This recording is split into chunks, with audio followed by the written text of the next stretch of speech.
دن درود پڑھتا ہے تو وہ فرشتے نہیں آتے بلکہ اس کے درود کو میں خود سنتا ہوں. سبحان اللہ. کہ جو مسلمان اپنے پیارے آقا علیہ السلام کی ذات اقدس پر درود و سلام جمعہ کے دن یا شب جمعہ اگر پڑھتا ہے تو اس کے درود کو نبی کریم علیہ السلام سماعت فرما رہے ہیں. کتنی خوش نصیبی کی بات ہے. اللہ تعالی ہمیں جتنے جمعے عطا فرمائے یہ ہمارے لیے بہت بڑی سعادت بندی ہے. اللہ تبارک و تعالی ہمیں جمعہ کا ادب اور احترام کرنے اور اس دن کثرت سے درود شریف پڑھنے کی توفیق عطا فرمائے. آج بھی جمعہ کا دن ہے اور آج بھی کثرت کے ساتھ درود شریف پڑھنا چاہیے.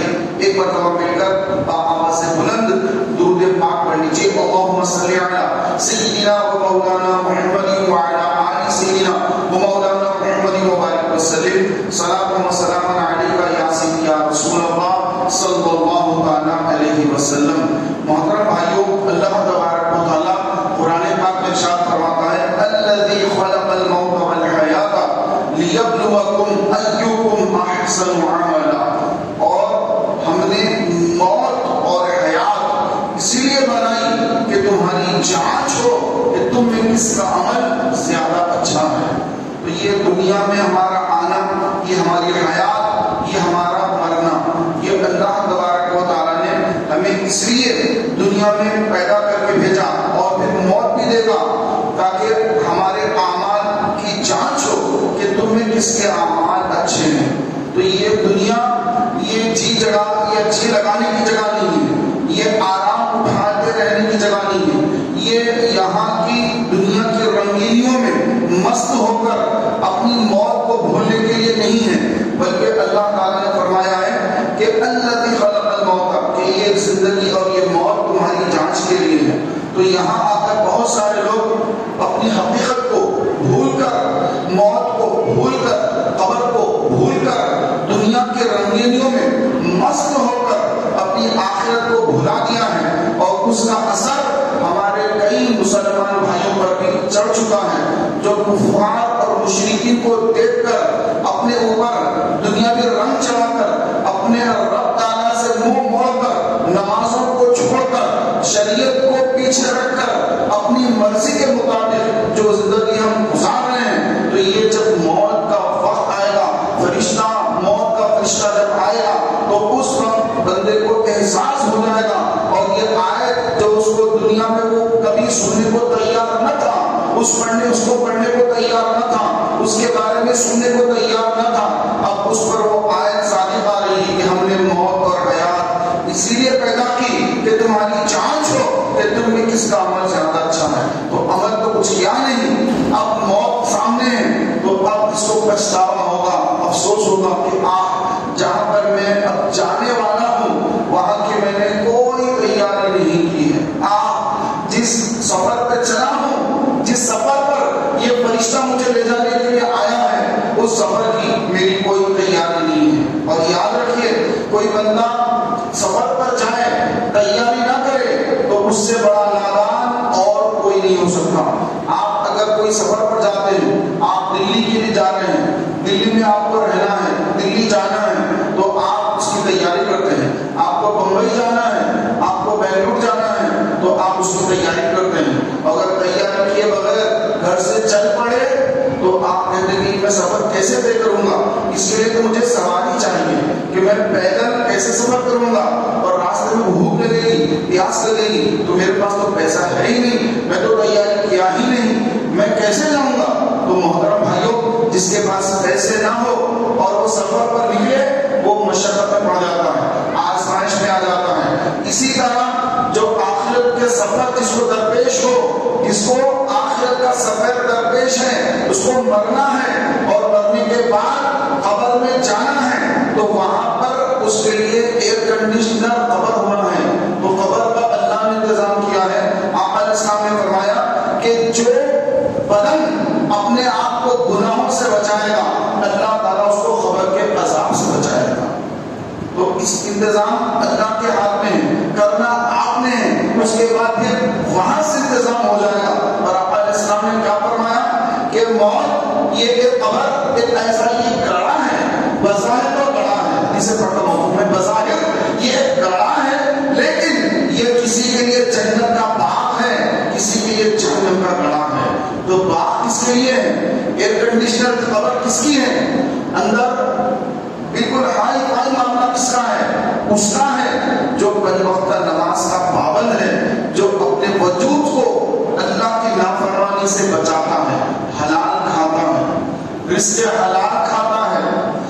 بندہ اللہ سے ڈرتا ہے، نماز کی پابندی کرنے والا ہے اور اپنے آنکھوں کو، اپنی زبان کو، اپنے ہاتھوں اور پیروں کو اللہ کی نافرمانی سے روکنے والا ہے، گناہوں سے اپنے آپ کو بچانے والا ہے، تو پھر اس کے لیے قبر جنت کا باغ ہے.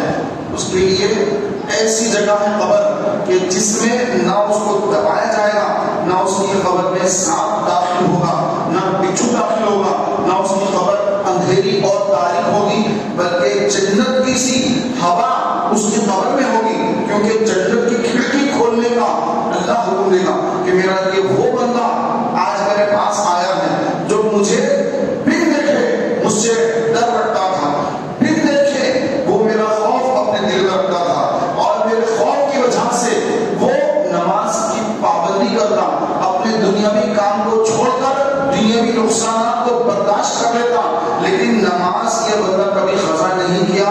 آج یہ میرے پاس آیا ہے، آج اس کو قبر کا درپیش معاملہ، تو میں اس کا خیال کروں گا اور اس کے لیے قبر کو جنت کا باغ بنا دوں گا.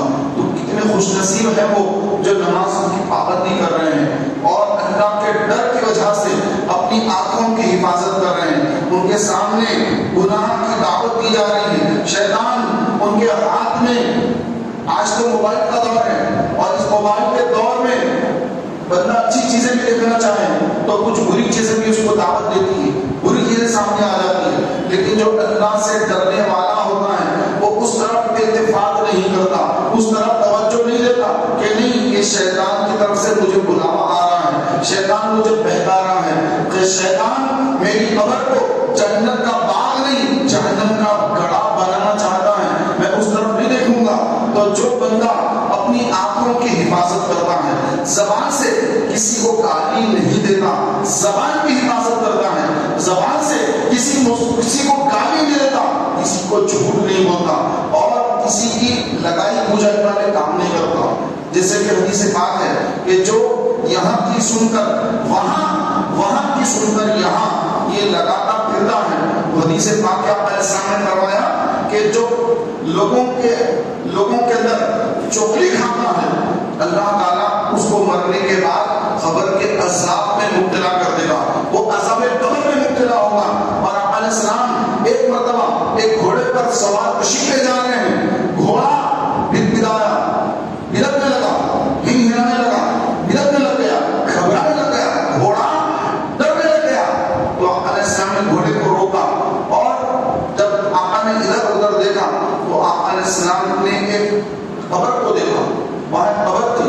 آقا علیہ السلام نے قبر کو دیکھا اور قبر کے پاس تشریف لائے، گھوڑے سے اتر کر آقا علیہ السلام قبر کے پاس تشریف لائے اور ارشاد فرمایا کہ اس قبر میں عذاب ہو رہا ہے جس کی وجہ سے یہ گھوڑا خوف زدہ ہو گیا ہے. وہ عذاب دیکھ کر وہ گھوڑا ڈر گیا، خوف زدہ ہو گیا، بھڑکنے لگ گیا کہ کیسا عذاب ہو رہا وہاں پر. آقا علیہ السلام نے فرمایا اس پر عذاب اس لیے ہو رہا ہے کہ یہ بندہ پیشاب کے چھینٹوں سے نہیں بچتا تھا اور لوگوں کی چغلی کھاتا تھا. چغلی کس کو کہتے ہیں؟ یہاں کی بات سننا اور پھر وہاں لگانا اور وہاں کی بات سننا اور یہاں لگانا اور آپس میں مسلمانوں کے اندر لڑوا دینا. تو آج یہ عام ہے، یہ عام ہو گیا. ایک کو دوسرے مسلمان بھائی سے لڑا دینا، اس کے تعلق سے اس کے دل میں کیڑا پیدا کر دینا، اس کے دل میں دشمنی پیدا کر دینا، اس کو بدزن کر دینا، یہاں تک کہ دونوں مسلمان بھائیوں میں لڑائی ہو جائے، جھگڑا ہو جائے، فساد ہو جائے. اور یہ اللہ کو سخت ناپسند ہے. تو یہ ادھر کی ادھر کی ادھر جو لگا رہا ہے اور اس کے اندر مسالے بھی لگاتے ہیں، بعض کو جتنا سنا پورا نہیں تو مزہ نہیں آئے گا، تو اس میں اور اپنی طرف سے چند باتیں ملا دیتے ہیں، ایڈ کر دیتے ہیں، ایسا بھی بول رہا تھا، ایسا بھی بول رہا تھا. تو اب سننے والا سن کے اچھا تو میں اس کا تو یہ کام کر دوں گا. پھر ادھر آیا، اس کو ادھر آ کر اس کو بول رہا ہے کہ وہ فلاں ہے نا، وہ آپ کے تعلق سے ایسا بول رہا تھا. اب اس کو بھی جو ہے فل اس کو جو ہے چارج کر رہا ہے کہ تو بھی اب لڑائی کے لیے تیار ہو جا. اب دونوں لڑ رہے ہیں اور یہ مزے لے رہا ہے کہ دونوں میں ایسی لڑائی لگا دیا. اس طرح لوگ میاں بیوی میں جھگڑا ڈال دیتے ہیں، شوہر کو ادھر بیوی کو ادھر. اکثر گھروں میں یہ لوگ کرتے ہیں، بیوی کو بھی ادھر شوہر کو آپس میں جھگڑا کرا دیا. اسی طرح اچھے دوست ہیں ان میں جھگڑے، بھائیوں میں جھگڑے ڈال دیے اور خاندان کے لوگوں میں جھگڑے ڈال دیے. تو یہ جو اس طرح سے لوگوں کی جو غیبتیں چغلی جو کر رہے ہیں اور پیشاب کے چھینٹوں سے نہیں بچ رہے ہیں، تو وہ تیار ہو جائیں کہ جب موت آئے گی تو جب قبر میں جائیں گے تو ان کے لیے قبر کوئی جنت کا باغ نہیں بنے گی، جہنم کا گڑھا بنے گی. اور اس کے اندر کیا ہوگا؟ سانپ ہوں گے، بچھو ہوں گے. آپ جس روم میں سوتے ہیں، اگر آپ نے اپنے روم میں اگر کسی جو ہے ایک گھوس کو دیکھ لیا یا کوئی اور کوئی کیڑا دیکھ لیا یا کوئی بڑا چھوٹا سا جانور دیکھ لیا، تو جب تک آپ اس کو بھگائیں گے نہیں آپ کو نیند نہیں آئے گی. آپ کے روم میں اتنی موٹی گھوس گھس گئی ہے پلنگ کے نیچے، آپ سو پائیں گے؟ نہیں سو پائیں گے، کیونکہ ایک عجیب سی بے چینی محسوس ہوتی ہے. پلنگ کے نیچے میرے پیٹ کے پاس اتنی بڑی گھوس ہے، کیسے سوں کہ رات میں میرے بستر میں گھس نہ جائے، میرے کپڑوں میں گھس نہ جائے، میرے اوپر نہ آ جائے. اس کو کیسے نکالیں گے؟ جب تک میرے روم سے وہ گھوس وغیرہ جب تک نکلے گی نہیں میں سو نہیں سکتا. تو گھوس اگر کاٹ لے تو کیا آدمی کے زہر چل کے آدمی مر جاتا ہے؟ سانپ کی طرح خطرناک ہے گھوس نہیں، سانپ تو بہت خطرناک ہے. سانپ ڈس لے تو آدمی گھبراہٹ میں ہی، زہر تو بعد میں چڑھے گا، گھبراہٹ میں اس کو ہارٹ اٹیک آ جاتا ہے. سانپ کاٹ لیا یا مجھے سانپ کاٹ لیا تو وہ دل پہ اٹیک ہوتا ہے، وہ جو وہی مر جاتا ہے ہارٹ اٹیک سے. تو کئی لوگ سانپ کے زہر سے نہیں مرتے، سانپ کے کاٹنے کی خوف اور دہشت سے ان کو اٹیک آ جاتا ہے، وہ مر جاتے ہیں، بعد میں زہر کا اثر ہوتا ہے. محترم بھائیوں، تو جو آدمی اتنا ڈرپوک ہے کہ نیچے اگر کوئی گھوس وغیرہ گھوس آئے اس کو رات کی نیند نہ آئے، اور وہ اتنا بیوقوف بھی ہے کہ اپنی قبر کو جہنم کا گاڑا بنانے کے لیے کھڑے کھڑے پیشاب کرتا ہے اور پیشاب کے چھینٹے اس کے پیروں پر گر رہے ہیں، کپڑوں پر گر رہے ہیں، ادھر کی سنتا اٹھاتا جا رہا ہے، غیبتیں کر رہا ہے. اور آقا علیہ السلام نے اس کو بتایا کہ یہ کام مت کر، جب تم مرنے کے بعد قبر میں جائے گا تو تیرے ساتھ یہ معاملہ ہوگا کہ تیری قبر میں جہنم کی کھڑکی کھولے گی اور خدا جانے وہ سانپ کیسے ہوں گے جو جہنم کے سانپ اس کی خبر میں داخل ہوگا. وہ سانپ جو جہنم کے سانپ ہیں، وہ بچھو جو جہنم کے بچھو ہیں، وہ آگ جو جہنم کی آگ ہے. یہ دنیا کی آگ کی طرح نہیں ہے. آپ سمجھ لیں کہ جو گھر میں آگ آپ اسٹوو پہ دیکھ رہے ہیں ایسی آگ قبر میں چلے گی تو اس میں جلنا پڑے گا، نہیں، وہ ایسی آگ ہے. آقا علیہ السلام نے فرمایا کہ جہنم کی آگ اس قدر خوفناک ہے کہ اگر اس آگ میں سے کسی جہنمی کو نکال کر دنیا کی آگ میں اگر اس کو ڈال دیا جائے، آگ میں ڈال دیا جائے، دنیا بھی آگ میں ڈال دیا جائے، تو فرمایا آقا علیہ السلام نے فرمایا کہ اس کو اس آگ میں اس کو نیند آ جائے گا، سو جائے گا. آپ جہنم کی آگ سے نکال کر دنیا کی آگ میں ڈالے تو اس کو نیند آ جائے گی. مطلب کیا؟ مطلب یہ کہ وہ اتنی زیادہ خطرناک ہے، اس کے سامنے دنیاوی آگ کی کوئی حیثیت نہیں کہ آدمی اس میں سو جائے آدمی. اور آدمی سوتا کم ہے، ٹھنڈی ہوا آتی تو آدمی سو جاتا ہے. تو دنیاوی آگ اتنی ٹھنڈی معلوم ہوتی ہے انسان کو، جب وہ جہنم کی آگ سے نکل کر دنیا کی آگ میں اگر آ جائے تو اس کو نیند آ جائے. یہ مثال دی آقا علیہ السلام نے ڈرانے کے لیے کہ سوچو کہ جہنم کی آگ کیسی ہوگی. اگر آپ کو ماچس اگر آپ سلگا رہے ہیں، تھوڑا سا آپ کو یہاں پر جو ہے اس کا اثر ہو جائے تو پھر ہم جو اس کو پھونکتے ہیں کہ یار برنام لگاتے تھے، بڑا جو جل رہا ہے، بھاپ لگ گئی، چھوٹی سی تلیا سے بھاپ لگ گئی، آدمی بے چین ہو جاتا ہے. تو یہ آگ میں سونے کا تصور کیسے سوچا دنیا کی آگ میں؟ پھر جہنم کی آگ اس معاملے میں کتنی خوفناک ہے کہ آپ خبر لے رہے ہیں کہ اگر اس میں سے نکال کر اس میں ڈالے تو اس کو نیند آ جائے. تو ذرا آپ اندازہ لگائیے کہ جہنم کی آگ کسی خوفناک. یہ کس کے لیے؟ یہ ان گناہگاروں کے لیے ہے جو اللہ کے خوف سے بے خوف ہو کر شراب، زنا اور اللہ تعالیٰ نے جن کاموں کو حرام کروا دیا ہے اس سے بے خوف ہو کر گناہوں میں ملوث ہیں. جب یہ خبر میں پہنچے گی تو ان کے لیے وہ آگ ہوگی، جہنم کی آگ. خبر میں کھڑکی کھلے گی، آگ داخل ہوگی، کوئی بھاگنے کی جگہ نہیں ہوگی. آدمی افسوس کرے گا، پچھتائے گا، کاش میں نے یاد کی تیاری کی ہوگی، کاش قیامت کے بارے میں سوچا ہوتا. میں اتنا عقل مند, اگر مجھے کوئی بیوقوف بولے تو میں تو جھگڑا کرتا اس سے کہ مجھے بیوقوف بولا, مارتا اس کو کہ مجھے پاگل بولتا ہے, مجھے بیوقوف بولتا ہے, لڑائی جھگڑا کر دیتا میں تو, مار کے حالت بری کر دیتا اگر مجھے کوئی بیوقوف کہتا, اگر مجھے کوئی پاگل کہتا. لیکن میں نے تو یہاں کی کوئی تیاری نہیں, کتنی میں نے غلطی کی, کتنی میں نے بیوقوفی کی, کتنا بڑا پاگل تھا میں, یہاں کی تیاری نہیں کی. اب یہاں مجھے کتنے سال رہنا ہے, یہاں سے کوئی اٹھانے نہیں آئے گا, یہاں سے مجھے کوئی واپس چل تیرے روم میں سو جا کہہ کر مجھے کوئی اٹھا کر لے جانے والا نہیں ہے. میں یہاں تو اب ہمیشہ رہوں گا, قیامت آ جائے گی لیکن یہاں سے اٹھوں گا نہیں. لیکن میں نے یہاں کے لیے تیاری کیوں نہیں کی؟ لوگ یہاں کی تیاری سے لوگوں نے مجھے معافی کر دیا. ہاں میں سنتا تھا, علماء سے سنتا تھا, سن کر افسوس کہ وہیں سنتا وہیں بھول بھی جاتا. جب مسجد سے باہر نکلتا پھر وہ اپنے رنگ میں رنگ جاتا, پھر میری زبان پر گالیاں آ جاتی, پھر میری زبان پر جھوٹ بولنا شروع ہو جاتا, پھر میری آنکھیں بے چین ہوتی بد نگاہی کے لیے, کس عورت کو دیکھوں, کس لڑکی کو دیکھوں, کس کا تصور باندھوں, کیا کروں. بڑی بے چینی ہوتی جب مسجد سے باہر نکلتا تو آنکھیں بڑی بے چین ہوتی کہ کیسے بد نگاہی کروں. مسجد میں سب سن کر آیا, لیکن جب باہر نکلا تو سب رنگ اس کا اتر گیا, پھر اپنے شیطانی رنگ چڑھ گیا. اور اذان ہو رہی, اثر کی اذان, یہ مسجد کو آنے کو تیار نہیں. ابھی جمعہ پڑھ کے گیا لیکن اسی دن اثر کی نماز کو مسجد میں آنے کو تیار نہیں, مغرب کی نماز پڑھنے کو تیار نہیں, عشاء کی نماز پڑھنے کو تیار نہیں, فجر کی اذان ہو رہی ہے, یہ سو رہا ہے. فجر کی نماز پڑھنے کے لیے اس کے پاس مسجد میں آنے کے لیے وقت نہیں ہے. رات بھر جو موبائل میں تھا, موبائل میں ساری رات گزار دی, آنکھیں تھک گئی موبائل دیکھ دیکھ کر. اب فجر کی نماز کے لیے مسجد میں آنے کے اس کے وقت نہیں ہے. مسجد کے اندر ایک صف نہیں ہو رہی ہے, ایک صف نہیں ہے فجر کے اندر, آدھی صف سو رہے ہیں سب مزے سے.